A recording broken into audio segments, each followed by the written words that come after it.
Welcome to Relay Distribution. Good evening.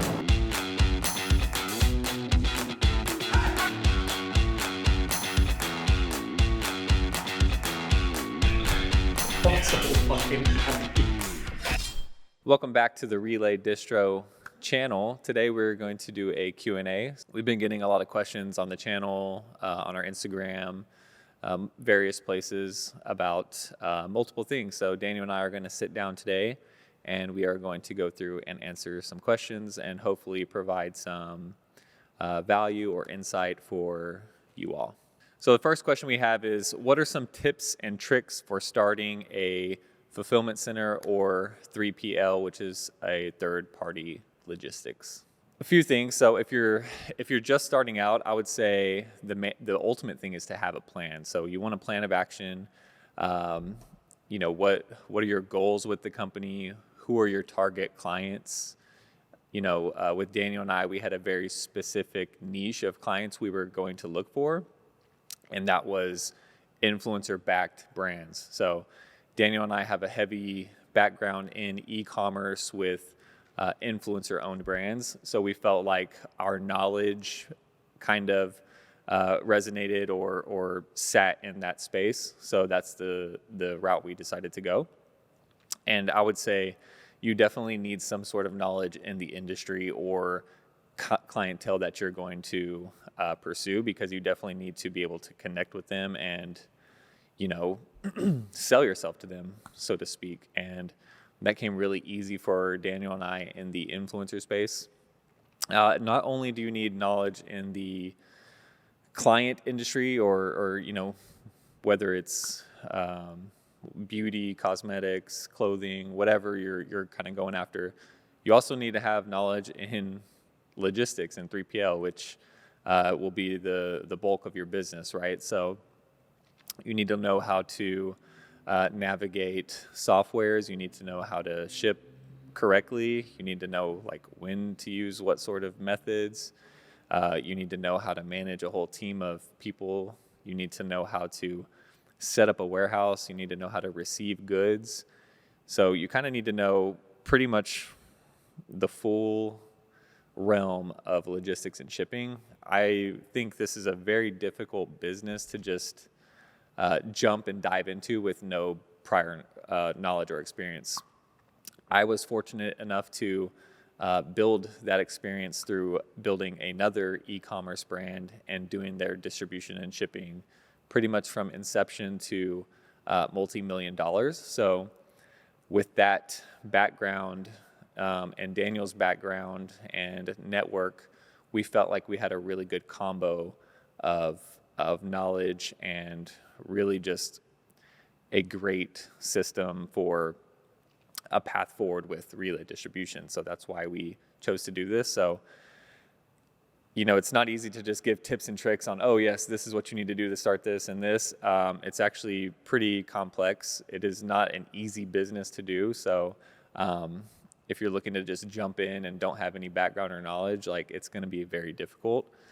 Even with the knowledge and background that Daniel and I have, it's been very difficult. So I can give you some tips and tricks if you've already started, which, if you already have a small warehouse, you've got a few clients here and there, or, if you're on a bigger scale, that's awesome. But I would say as a startup 3PL, you want to keep your warehouse lean or your business lean. And what I mean by lean is you want to run it with as slim overhead as possible, which this is a very, very high overhead business, unfortunately.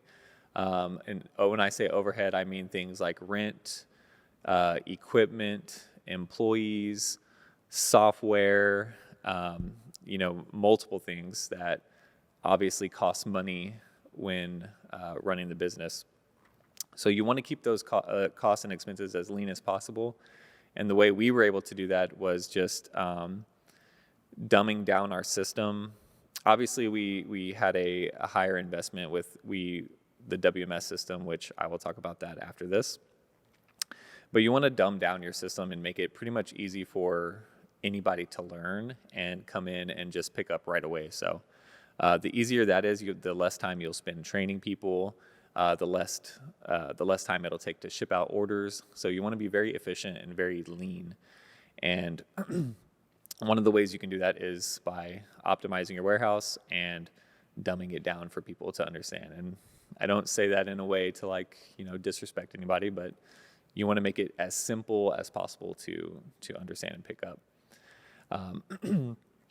For example, what we do is we color code our picking bins. So when walking through the warehouse, when somebody sees a location, it'll have a color on it, and that will direct their eyes straight to that color, and then they'll spend less time looking through the stacks of bins to pick an item, and that will shave literally a second. So a second may not sound like a huge thing, but shaving seconds off thousands of orders is thousands of seconds, and those all add up and equate to less overhead because it equates to less hours, faster shipping.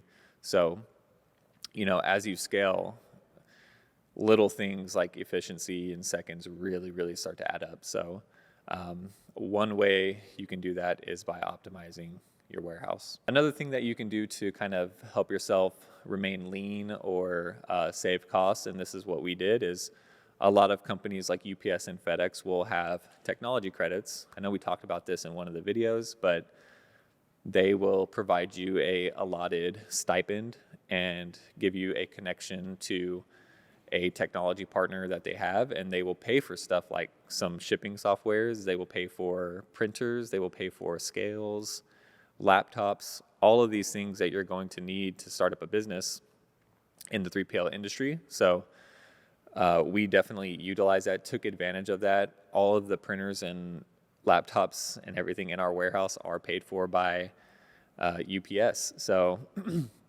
obviously there's a trade-off, right?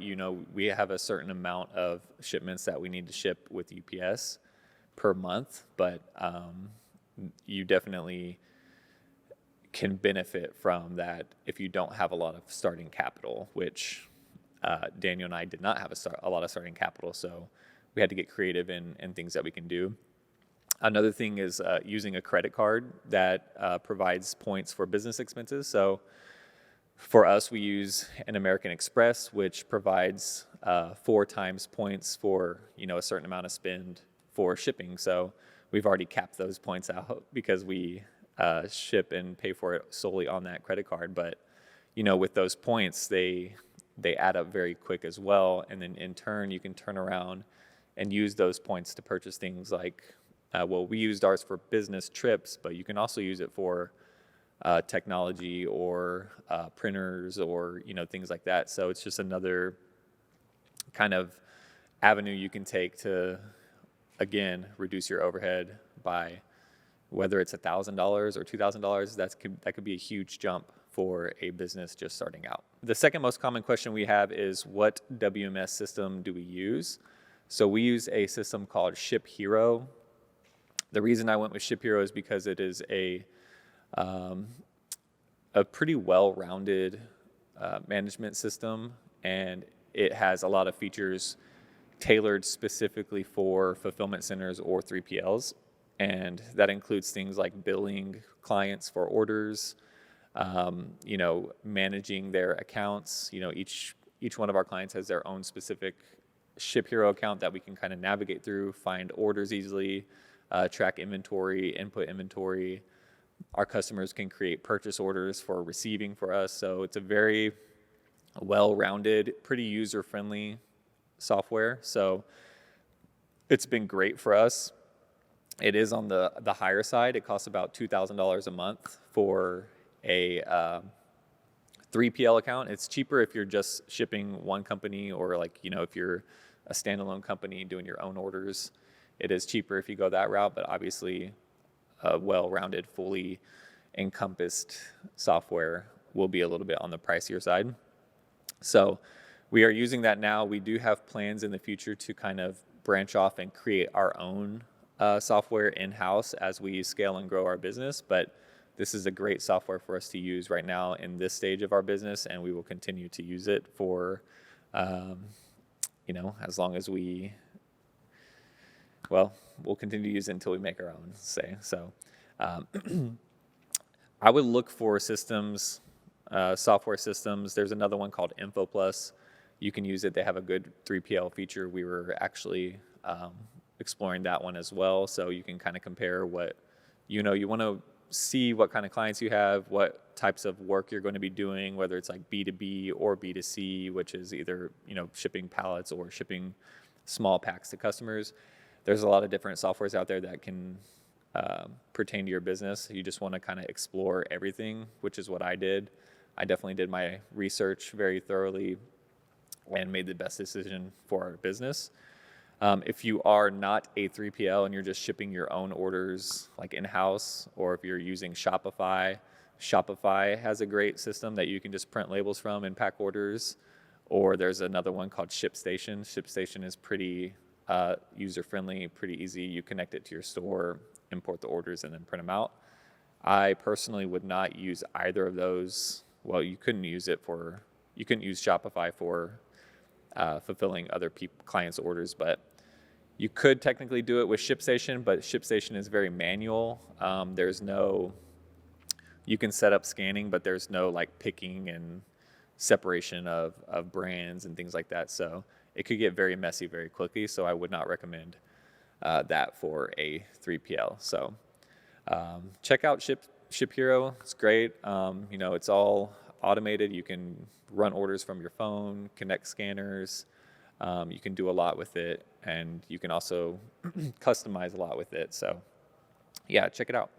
The last question that I have is, what are some challenges that we've faced as a startup fulfillment center? We've been very fortunate with being able to obtain clients fairly quickly, and I do credit a lot of that to Daniel and I's network and our background and the way we've been able to basically sell ourselves and sell our business to people. We have a trustworthy system and process in place. And we've also provided direct results to our clients. So all of these things combined, you're going to get referrals, you're going to impress people, so we've been very fortunate with that to be able to bring in a lot of clients fairly quickly, which has been honestly our biggest challenge. So it's a very good challenge to have, and with high turnover and high input and bringing in tons of clients, we faced a lot of issues with space. And I know we just moved into our current facility, but as you may have seen in some of our previous videos, if you've watched it, that we are sharing a space right now with another business, and that's been a challenge. We're capped at a set amount of space, so now we're kind of looking for ways to either grow or add on. And with high space consumption comes, how do we get creative with the space, right? So we've had to get creative and figure out ways to fit certain products, fit certain clients, and essentially make it work with what we have. And that's very, very challenging, but a lot of facilities, are able to overcome that, which we have as well. And like I said, it's just getting creative, figuring out little tips and tricks to save space here and there. And I think challenges like that have actually helped us get better as a business because, you have to be a lot more organized. You got to be a lot more on top of things. So that's been definitely one of our biggest challenges. Yeah, I mean, as far as the business, that definitely is our biggest challenge, is space and figuring out how we fit people. And I think our next challenge now that we're going to face as a business is growing our other arms of the company, which is manufacturing and product development and content creation and media. So that is more, like, the manufacturing side is more Daniel's realm. The media is more Austin's realm. So I think all three of us coming together and figuring out how we grow these avenues, what we do, that is going to be a challenge. I mean, like I said, my background is the fulfillment side, so that came easy to me. I was able to avoid a lot of mistakes and put us on the right path for growth, to be successful very early on. And now it's changing gears and figuring out what to do in those avenues. And I think personally for me, the challenge of just, running a business in general, right? Like being a business owner, you have to learn you have to wear a lot of hats. You got to learn a lot of different things. You got to make sure you're making money. You got to make sure your employees can get paid. You got to make sure your clients are happy. You got to, right now we're a very small team. So essentially I am the one processing doing all the operations, processing payroll, sending out invoices, making sure we're getting paid, managing every single one of our clients, which, can kind of add up. And actually, I want to jump back now. That just brought up another point for like a tip and trick, which is client communication. What I do is I use Discord. I created a Discord channel for Relay Distro, and each one of our clients has their own private channel. So in Discord, you can set up private channels to where, certain people can only see certain things. And that's worked out very well because it clears up emails, clears up text messages. Things can get lost in email and text message. So we have very specific channels set up for each one of our clients, and that allows like day-to-day operational communication back and forth. So that is actually another, I would recommend doing something like that if you are starting up and you are, obtaining a lot of clients and you need to kind of communicate back and forth with everybody. So sidebar there. Anyway, I forgot what I was saying now. Biggest challenge personally is, just, everything operational when it comes to business, right? Like you got to take care of everything, finances, HR, employees, clients, like I said.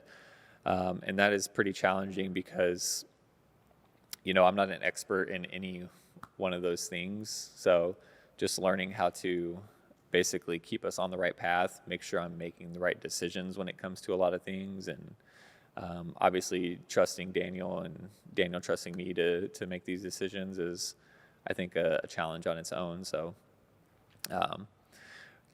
I'll let Daniel take over now. He's going to answer some questions as well, and I hope this has helped some of you, provide some insight for some of you.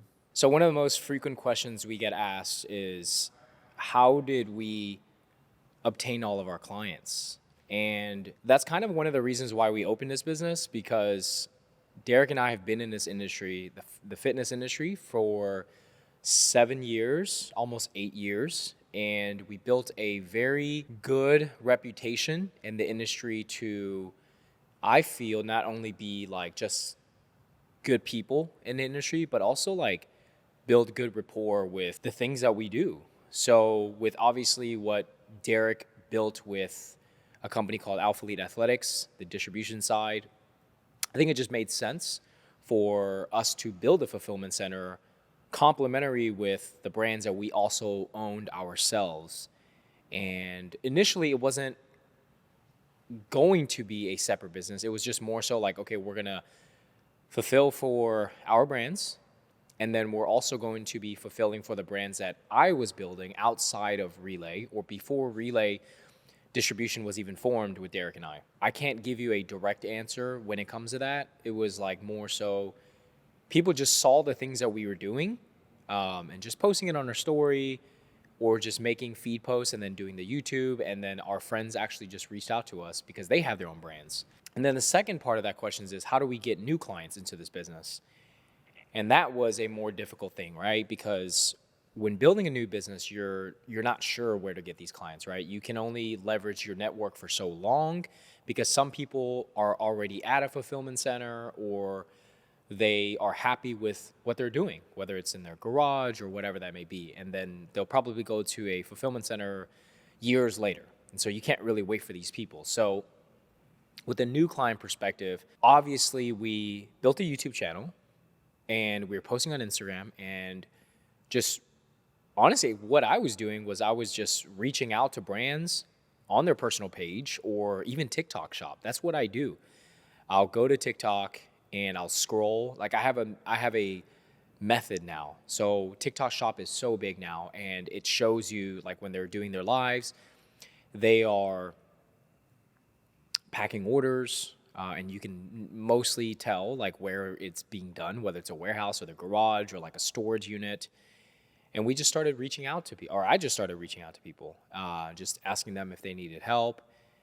And I think just organically with what we were doing and some introductions that were had during the course of this business, it helped us blossom into something big. And people only want to be associated with success. So they don't want to use relay distribution until they see some level of consistency and success.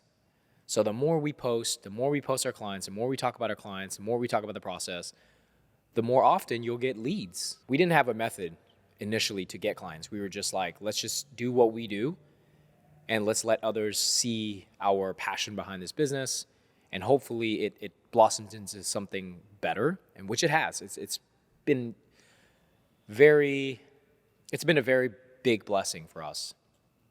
And because we were one of the first people to, in my opinion, we were probably the first fulfillment center with an e-commerce background, a true e-commerce background, not just saying it. We actually have our own brands, made our own mistakes. We carried a different message and we had a different mission. When we were building this fulfillment center, we understood that it would not be something that people would understand in the beginning. It would be very hard to fathom. And so instead of explaining it to everybody every single episode and every single post and every single client that comes our way, we just did it. We just built a YouTube channel. We built Relay Radio, and we just showed the journey. And that's just the truth. And there's not really a whole lot that I can tell you that is a roadmap, a for sure roadmap to success when you're starting an e-commerce fulfillment center. Because for us, we didn't come out the gate saying that we can consult or aid people in this category until we've gone through it ourselves for more than 5 years, almost a decade, to be honest. And I feel like since we've been consistent for such a long time, when we do it, it is much more credible because we haven't tried to sell like a course or anything. It's just been very transparent. That's all it is. And I feel like that's where people can understand from a business mindset, okay, these people actually know what they're talking about. They're not bullshitting here. They're not fulfilling out of a storage unit like a lot of people are saying they have fulfillment centers. And we also understood that starting this, we wouldn't be the biggest. I don't know if we have a goal to be the biggest, but I do know that we have a goal to be a force to be reckoned with in the fulfillment industry. And I believe we've also sparked a lot of newfound interest in this industry. Like we have people commenting on our YouTube channels. We have people messaging us like, I'm starting a fulfillment center. I want to start a fulfillment center. Or I have a fulfillment center that's bigger than yours, but I still love what you guys are doing. So I'm going to follow almost the footprint in a certain way to how you guys are promoting your business. Because for us, like, it was more about the journey than anything. Like it was for ourselves, to be honest. Documenting it on YouTube was just for us. We didn't say like, let's start a YouTube channel because we know it's going to get a ton of new clients. It's going to be so big. As you can see, we don't have the ambition to be the biggest YouTube channel in the fulfillment space. It is a byproduct of our passion behind what we're doing. I think that's going to be the biggest part. So as we grow this brand, obviously we will fine tune our process to developing leads, keeping our clients on, and also utilizing our clients for our other services that we offer. And the only way to do that is to show them that we can do it. So that's just the truth. Another thing is like funding, right? Like how do you get funds? How do you get an investor? How do you get, whether it's an investor or private equity, seed round or seed funding, crowdfunding, venture capitalists, or just a strategic partner to grow your business? All of these are such different avenues. But our course of action has been the strategic partner. Derek and I don't need to have any new partners. We don't. We don't need anybody to come into this business. We've done extremely well for ourselves in the past 11 months of this business. We understand what it takes to get to a certain point. But that's the key.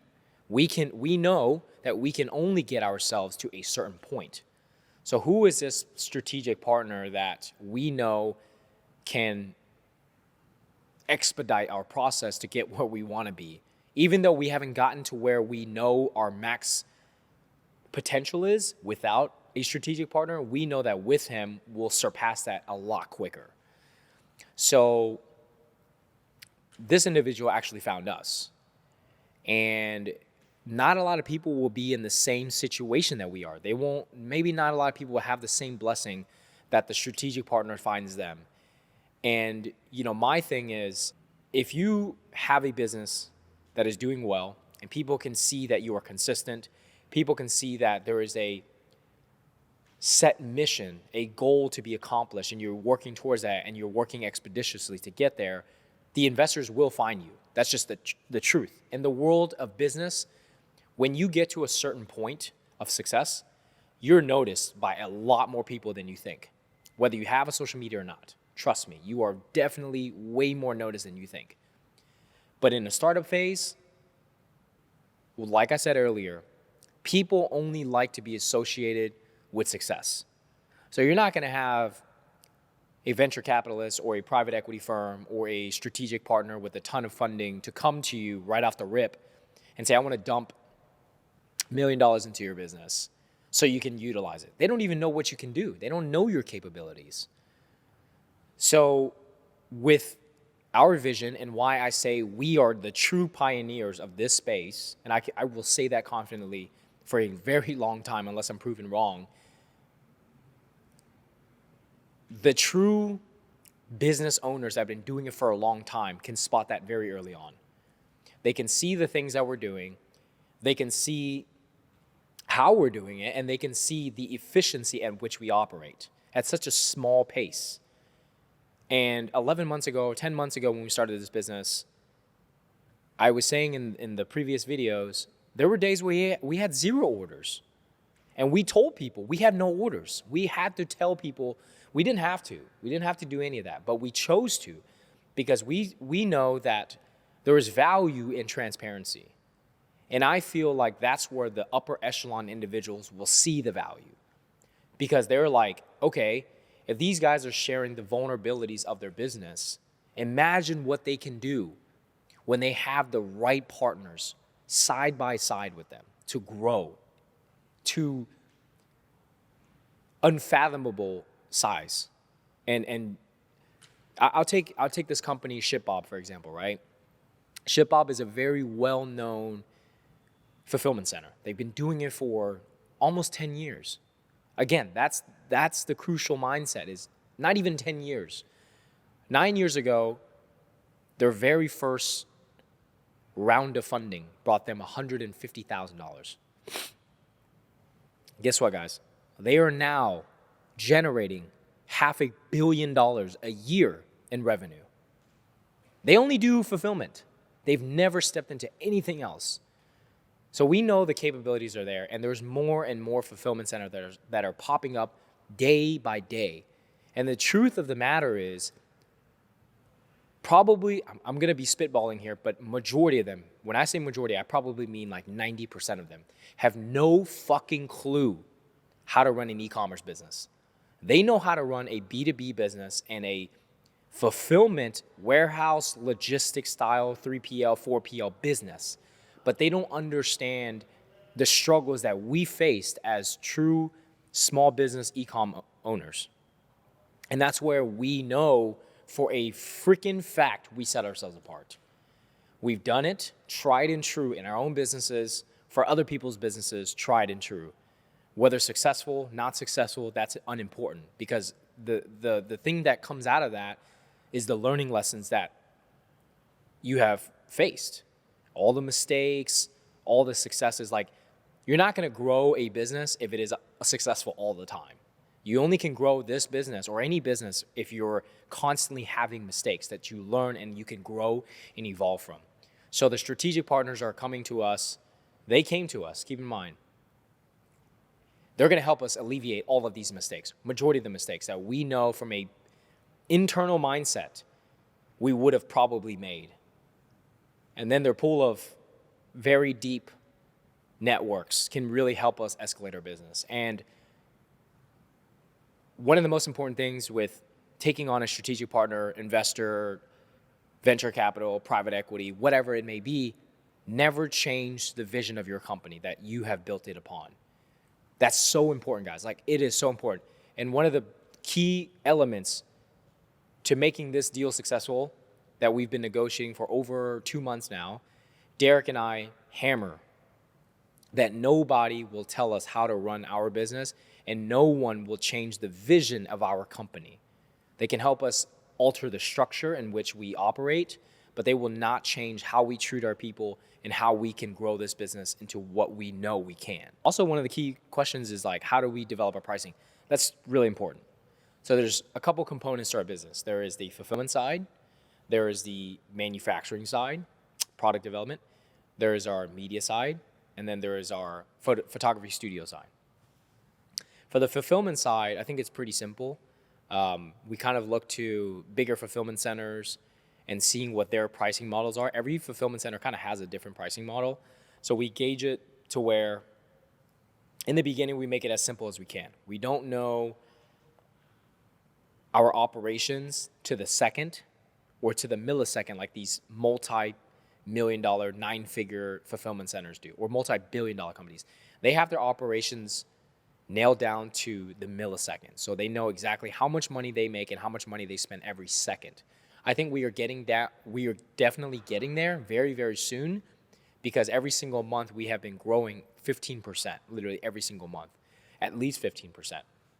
So you can't really develop a consistent pricing for that until you've actually know exactly what your operation entails, because as your company grows, your overhead grows. In the beginning, it's very mom and pop. You're wearing multiple hats, you're not taking a salary, thus you're rolling back all the profits back into the company.